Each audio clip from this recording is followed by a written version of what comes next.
Hello, and welcome back to the podcast. I am super excited for today's episode because it is totally different to anything I've done before. I am going to introduce you to one of my Retention Lab members, Scotti, who has been in the membership for quite some time, and she is the lucky execution winner from last month, which means she won a hot seat session with me on the podcast to brainstorm some questions she's got around her offers and how she can make it more appealing and engaging for her members. So I am going to introduce you to Scotti without further ado, and I'll let her give you a little bit of an overview of who she is, what she does, and give you a bit of context around her business. So over to you, Scotti.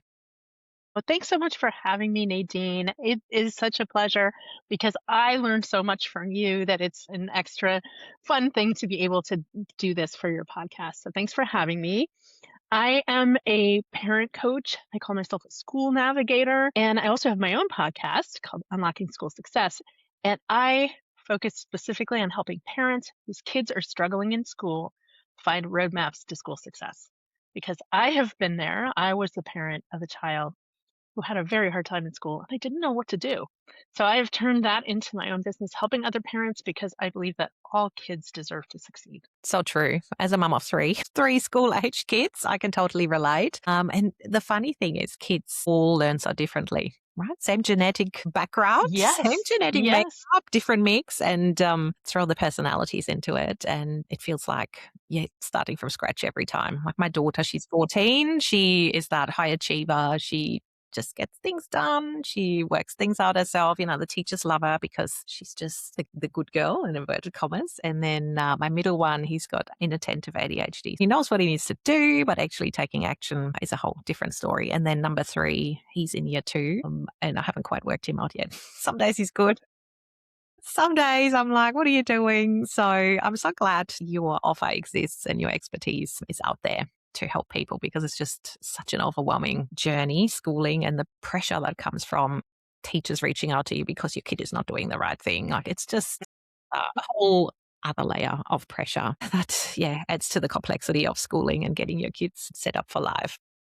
Yeah, and you made such a great point that they really are all different. And so are we. And that was the big learning for me as a parent, because I was like your oldest. I was a pretty good student and I didn't really have a hard time. And so for me, it was very eye-opening to have kids who learned and thrived very differently than myself. So I think a lot of people listening might resonate with that. Yeah, I feel thankfully nowadays there is more awareness around different learning styles and more complexity, ADHD, autism, all those things floating around and influencing school experience as well. So I think we're hopefully on the right track, but there's still not enough resources and extra support for those kids and also the parents. But why don't you give listeners a little overview of the offer that we are going to look at today, and then also the 2 questions that you have brought into today's episode?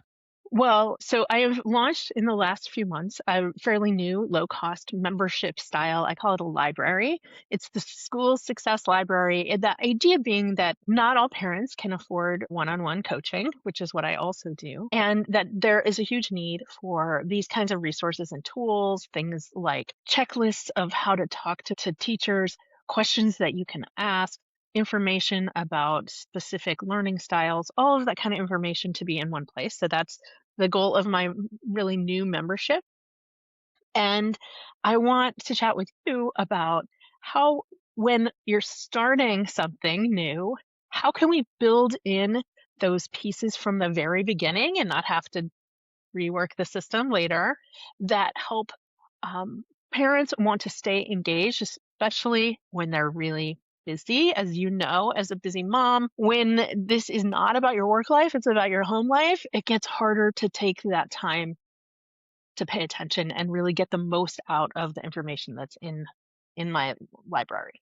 Yeah, absolutely. So you're probably dealing here with a super overwhelmed audience who has come to you for help because it has come to that point where they really desperately need some expert advice because they're stuck, right? The teachers probably come at them with emails, with requests. They don't know what to do. They've tried all the things. So I feel in your situation, they're joining, hoping to make some impact on their everyday life and their kids' results in school, that everything needs to start with removing that guilt or any sort of pressure that this is something that you need to be in all the time. You need to consume all the content. You need to show up to all the live calls, really taking the pressure off and positioning it as something that is basically that safety net, right? Like if something happens at school, if you experience this situation, you can come here, browse the library, and there is that solution for you. So really in your messaging, making sure that you're positioning it as something that is a safety net rather than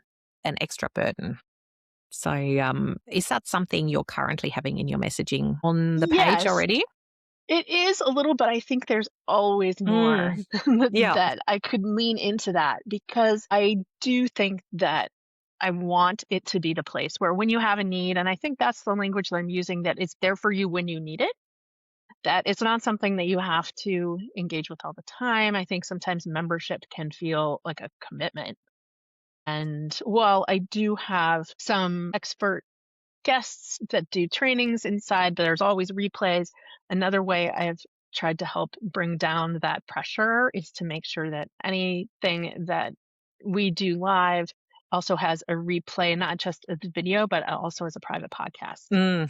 I think that's great. I personally don't have the time or hardly ever have the time to sit down and watch a session of some Right. sort. So private podcast, I think, is awesome because they can listen in the school pickup line while doing chores at home. So I think that format is really powerful. I wonder whether you can even, instead of just uploading the guest expert sessions, I know you have live Q&A calls every month that you're holding. I wonder whether you can even turn that into some sort of asynchronous library. Again, like an audio library style, where instead of hosting it live necessarily, people can submit questions when it suits them. Again, when it's topical front of mind, I've come home, like the home is a mess. This has happened. I need your help. And then you could turn that into a podcast episode, upload it onto the podcast and turn that into, again, a searchable libraries. Chances are, if the membership is successful, if it sticks around and people are submitting questions, eventually people are going to be able to access a library of questions that are probably very similar to something they might be going through now. And that just means instead of just having a live call where, again, potentially people can't make it because they're Right. busy, they're working, this is something you can then repurpose and I love this repackage. because I have had this challenge so far with folks not coming to the live calls, Yeah, the Q&A calls, because time zones, busy schedules, work, yeah. all the things. And I have been asking folks if they wanted to submit a question, but then I would address it in a video. But I like this idea of taking the pressure off of having it live at all. But I wonder, I had seen that as potentially to be able to have access to me, sort of like a mini coaching session Yeah. through that Q&A, but that takes a little bit of that away. If you can still do the live session. I wonder whether, again, that probably just adds more to your workload if it's video and you Right. then need to edit things or chop things up. But hypothetically, I know like the live component is great and people obviously love being able to pick your brain live. So I wonder whether you could keep that, but then anyone who can't make things live or can't make the call live is able to submit their question to be answered So in having it as two audio. separate. Yeah. And while Voxer, for example, would be great as well to go back and forth. But again, obviously that takes away then from your one-on-one coaching where that is a component. So you do Mhm. want to keep the membership very separate to your one-on-one coaching offer and then not eat into that level of support they're getting when they work with you one-on-one. Yeah, potentially have a look at coming up with a way that is more asynchronous because, again, time zone. So I probably wouldn't be someone who's able to come live. Whether there is some asynchronous way that allows you the freedom to also schedule your day, but also allows those people who just can't make things live to submit a question and then repurpose it in a low lift way onto the podcast, for example. Or video, you could even have a video library, like a searchable library of individual questions. Mm. Again, it just depends on how far you want to take it. But the purpose is, I'm sure the longer you run this membership, you'll see that the same questions keep popping up or very similar questions. So if you can somehow work with that and repurpose those so they are there and available in a semi-bespoke way in the portal Right. when people need it, that might be something to consider. Yeah. I'm going to have to think on that and how logistically the membership website that I chose because it is searchable, because I think Mm. that's a really important piece. Yep. If I want it to be that experience where it is there for you when you need it, you need to be able to find the information. And I know that stuff can get lost. Yeah. So a searchable is really great. I love this idea of frequently asked questions and doing a series of even short videos Yeah. and having potentially a whole section just about those. Yeah. That might I be, mean, I like that idea. that's a great way. And I mean, you're the expert. You would quickly pick up the things that come up all the time. So rather than Hmm. repurposing every question, and just leaving those very unique situations that, are just totally unique to that particular family, you could just go, oh, yeah, this is a question I get all the time. Add that to the FAQ library. And then again, with people being able to search, it just means if something pops up that day, the next live Q&A call is only 3 weeks down the track, they can go into the membership, find what they're looking for, and hopefully someone has previously asked that question. Right. And then that gives them more real time support Exactly. than waiting. Yeah. And they can still submit their question. Obviously, they can still discuss it with you down the track. But I think the real selling point here would be that while there's a monthly live call where you can ask questions, if you have something that comes up today and you need help immediately, chances are I've covered it before in the FAQ section and you can just revisit what I would advise based on that FAQ. So I think No, that I would like be that. a No, great selling point. And again, you're not taking yeah. away from that, asynchronous Voxer support in your one-on-one programs. So if people want that and they really like your live support, obviously they need to upgrade. Hmm. So that's something I could see definitely lifting the value and the immediate impact of your membership. And again, it being worth for people to stick around because you never know when you might need to tap into your expertise. Another idea that came up along the way is also, I know you said your membership portal is searchable. So potentially curating bespoke pathways based on Mm. age. I mean, again, every child is different, but I wonder whether there's common issues or concerns that come up in certain years at school. So K to 3, for example, or even breaking it down into high school and primary school. If you have specific resources, you could bundle those into, sort of like a mini toolkit to help you through this stage of the school journey. It could also be bundled around specific to ADHD, specific to reading difficulties. So you could try and bundle your resources into topics, which again makes it easier for people to get hyper-focused on one specific thing they are struggling with right now and feel like they're making bigger progress. Yeah. When I started it, I have them grouped in topics, but Mm. what I'm feeling is that over time, those topics may shift, Yeah. that I'm finding more things fitting into one topic, for instance, than another. And so I might rework them a little bit just in terms of titles or Mm. that grouping, Yeah. because, what I thought was going to happen might not be exactly what ends up happening. Yeah, no, it happens often, isn't it? Things evolve and people are interested in specific things as well that you didn't know about before. I mean, that can totally be fluid. So in Retention Lab, you might have seen, so I actually have convert boxes pop up as well in my portal. So which platform are you using to host your course content? I'm using member vaults Member because Vault. So not if very you haven't, many of them are searchable. That was what I found yeah, in doing my research, because I which is wanted the to be issue able I have on people be Thrivecast. able to It's, have. Yeah, I yeah. know. So I get around that by having an Airtable base where I host, or sort of organize all my formulas, which is the equivalent to all your resources. And then I give them specific tags. So based on how much time it takes to watch, how much time it takes to action, specific topics, specific outcomes, specific software that you might need. So that might be something as well. I don't know whether Member Vault allows you to group them by topic, but then also potentially assign tags for extra sorting based on how much time they have today, for example. So if they log into the member portal, they want to make progress, they only have 5 minutes. What is something they can do today? So that could be a good starting point. So just taking note of how long it takes to watch the videos, or, they have a problem with reading. Again, if you're touching on reading in your resource, you could tag that. And then it just means it makes it super easy for people to have quick progress and quick wins. Right.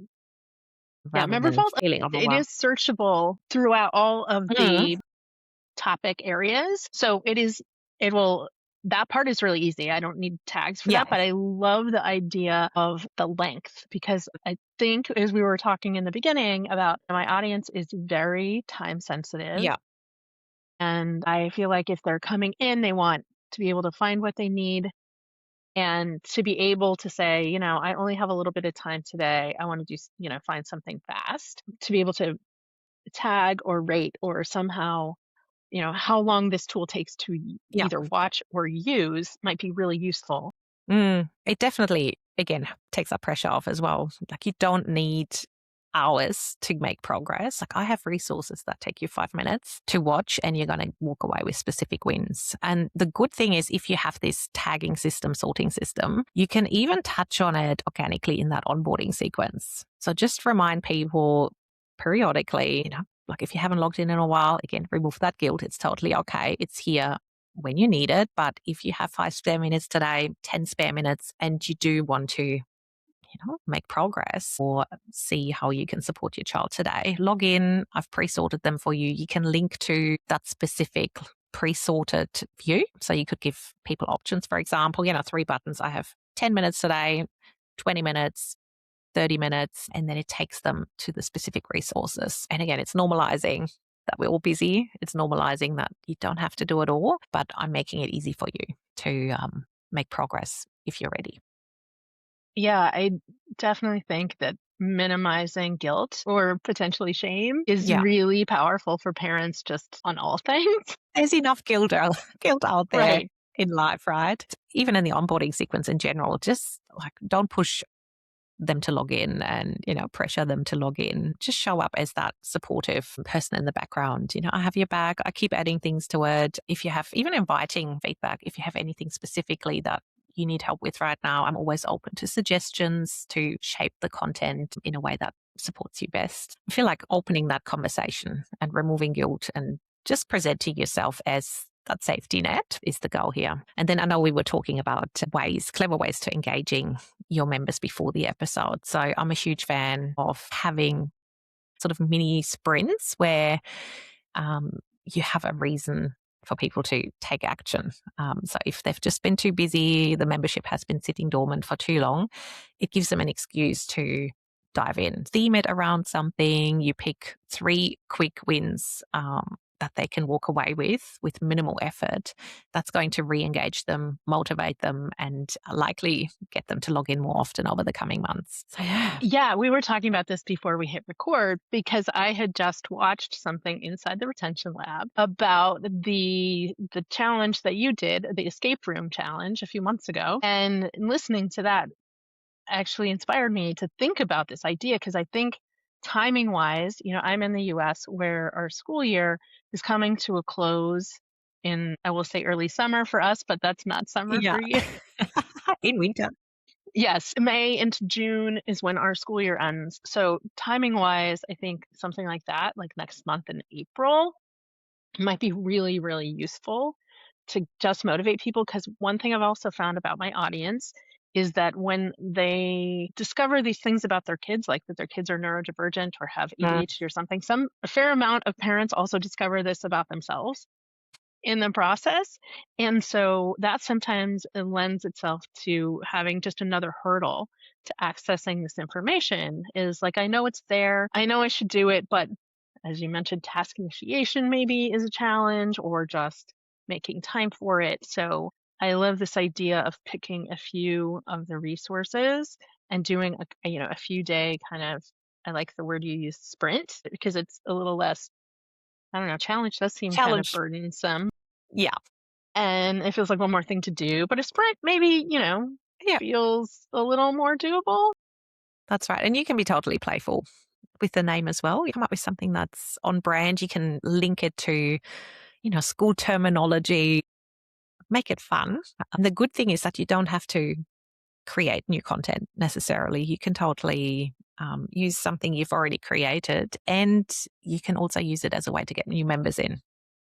And sell people into the membership with a bang. So that's what happened in Retention Lab. A lot of people joined as part of that promotion in November. They kicked off their membership experience with this challenge. They had 3 super cool quick wins right at the beginning, and majority of them are still around today because they had that amazing experience to begin with and saw what's possible. So I think that's a super smart way, particularly before the school year ends, to motivate people, get people in, and then you can really even use the holidays to remind people that it's there for you. Again, there's no guilt if you don't engage. Now's the perfect time to even just build your toolkit so you're prepared when the school year Right. kicks off. So yeah, I think the challenge or sprint is going to be a great way to motivate your people. Well, it also just has me thinking about what are some very time specific tools that I could use for that sprint that are sort of geared towards this time of the school year that we're in right now. Yeah.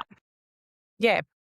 That's a great idea. Make it topical. You could even run it, make it a regular thing, even like twice a year throughout the year Mhm. based on what's happening in the school year. I mean, you would know what things pop up every school Right. year repeatedly. So potentially, yeah, theme them to wrap up the school year on a high, beginning of the school year, sort of end of first term, when especially people with new, younger kids who have just started, where those issues are starting to show. You could run another one there where people are going, something's not working, like the teachers start telling us he or she is playing up. So capture that confusion for new parents as well. So there's so many opportunities to support people, but then also motivate them and support them with quick wins. Yeah. And I like this tying it because I now have this new membership library. I have done challenges in the past with mixed results, but tying it into showing them what is in the library, Yeah. I feel like would be a really good motivator to stick around, as you said, Mm. Yeah. with Retention Lab, that people saw what was good about it and that just motivated them to stay around. Yeah. Absolutely. And you could even evergreen it. I know it's such a marketing term, but you could totally, which I've done in the lab as well, turn this into an instant mini challenge people can take when they sign up as Ooh, well. So now when people join Retention Lab, I am actually highlighting that if you want to hit the ground running, if you want to see what's possible with those monthly bite-sized actions, take the challenge. It's self-paced. They still get a bonus formula that's only available if they unlock room 1 of this challenge. And then that just means you're not putting all this effort in to create things. You can totally evergreen it, make it part of your onboarding sequence, and just package it separately as a little challenge in your membership. So if someone feels motivated around this topic, they can take these 3 actions, have quick wins, and it again makes them feel like they're making progress, they're doing something, hmm. and makes them feel good. So do you do that in addition to the sort of more live challenge that you did? Yeah, so Do you I'm do going. that in addition? Yep. So that one, the original one from December, lives in the membership portal now. And I think it's an email too after they join. I just highlight that, this was this cool life experience in December. That was some of the feedback I received. People loved it. It took them, less than an hour in some cases to execute all 3. And because some people called up after the live event and said they were so surprised how little time it took. And yeah, I just have turned it into like its own little mini lesson, and I just have it there for people. Plus, my little support bot in the membership also has a little question prompt. Tell me about the on demand escape room challenge. So I'm just, again, trying to get people to join, complete this challenge, and have that same aha moment, just self paced. And all the automations that I set up in Airtable during the life challenge. I've just kept them going. I've removed the life challenge incentives, obviously, other than that bonus formula, but it still sends people this cool confirmation, yay, you just did this amazing thing, keep going, room 2 is waiting for you. So it sort of creates that like a semi-life experience where they feel awesome for taking action. So that could be Oh, I like something, that. with every That's a challenge, you great just idea. create these mini pathways. So you're running it live, you're getting in your members along the way, you're exciting your existing members with the life challenge, but anyone who joins after down the track can still have that same mini momentum based on what time of year they're joining, what they're interested in. So based on the themes of that particular challenge. Yeah, I really like that because I don't want to close the doors, to use another marketing term. I don't really want to have only seasonal openings of the library because I feel like for a parent who needs it, they need to be able to Yeah, access it. And that absolutely. timing might not line up with an opening or a closing. So I just really want to keep it open, but I love this idea of having some activity they could still do even if it's not at a time where I'm holding something. So that might help me achieve that. Yeah. And I don't know whether you have watched it yet. I invited membership expert Natalie Taylor a few months ago as well around membership retention, also growing your membership. So she talked about something very similar. So mini activator events, which is what a challenge is. So it might be worth revisiting her workshop, but she's got some really good ideas as well for always open memberships where you do need some momentum to get people in, obviously, but how you can also use those mini events to engage and motivate existing members. So Hmm. I think it's just such a clever way to organically create opportunities for people who are curious to check out the membership, but then also benefit your existing memberships who chances are just have never checked out the resources you're going to make a part of the challenge itself. Great. I'll go back and I think I did Mm. listen to that one, but I might need to Yeah, revisit. it's definitely worth tuning in because she's got some really good ideas and suggestions for different formats as well. But yeah, has that been helpful? So much. I feel like just for anyone else listening, I learned so much from you, Nadine, Oh, really. thank I you. mean that truly. And your podcast is, of course, a great source of all sorts of ideas, but I have really loved being in the retention lab. And no, you didn't prompt me to say this. It's all spontaneous. It just gives me ideas. And sometimes that's where I personally get stuck. I know that my content is good. I know that it's valuable, but I get sort of stuck, and it's also always easier to have ideas for other people sometimes. Yeah. But I just learn so much because I think you do such a great job of like really thinking through all of these pieces about engaging people where they are and at different levels. So thank you for that. No, this has been so great. Thanks so much, Scotty. I'm glad it's helpful. And that's the whole point of Retention Lab, just sparking ideas. And like my members all have different businesses. So there's some membership site owners, some people are service-based business owners, some people do a bit of everything. So it's about sparking ideas and then helping you pick the ones that make sense for you, applying them in a way that makes sense for you and your audience and giving you that gentle motivation, like the monthly execution that won you this little Hmm. hot seat episode here. So yeah, it's Yeah, and it reminded me that you do this. It reminded me too that I need to engage mm, some of those principles in my own membership yep, of that it is useful for me to finish that monthly because you ask us inside the retention lab if we want to report what we've done that month. And you give a little prize, which I'm the thankful recipient of. But I even this last month, even after I won, I was like, I'm not trying to win again. It's helpful for me to to reply because it it's helps, it's a isn't good it? reminder. Yeah. Yeah. It helps to submit that form. And you know what else it does? It helps me learn what's working. So part of Mm, that submission form, you would know, is, my members sharing aha moments with me, is what clicked for you during this execution. And that helps me understand what I need to create more of, how I can support my members better. But it also is a reminder for me as a membership site owner, such a mouthful that it is valuable. People are having these aha moments and it's just such a beautiful full circle moment because, you're obviously doing things, you're implementing things, and it tells me that I'm on the right path. So yeah. yeah, I feel like I can incorporate more of that piece too. So this Hmm. conversation about that is a good reminder Yep. that maybe I need some sort of like monthly incentive or Yeah, I mean, even you could do something similar where people have to collect certain points, a certain amount of completed things or things they share with you.